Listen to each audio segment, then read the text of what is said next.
చేయవలసిన నెసెసిటీ ఉంది. అట్లాగే ఆర్టిఫిషియల్ ఇంటెలిజెన్స్ తోటి నాకు ఇంకొక ఇష్యూ తెలిసింది. వాళ్ళు తల్లి మాట్లాడినట్టు కూతురికి ఫోన్ చేసి, మగమంతా తల్లి మాటలు మాత్రం వేరే వాళ్ళు, కూతురికి ఫోన్ చేసి ఓటీపీ చెప్పమంటే తల్లి కదా చెప్పి ఓటీపీ చెప్తే డబ్బులు పోయింది. కాబట్టి మనము ఈ సెల్ ఫోన్ ఎంత ఉపయోగమో అంత ప్రమాదకరమైన విషయంగా కూడా మనము జాగ్రత్తగా లేకపోతే ఇబ్బందులు పడవలసిన అవసరం ఉంది.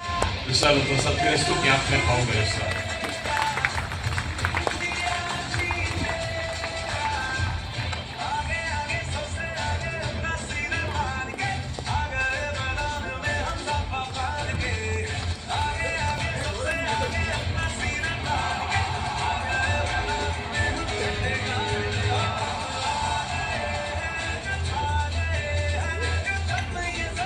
Kumari Pangi Karuna Kumari, daughter of Ram Babu, Vishwadeep, a student at government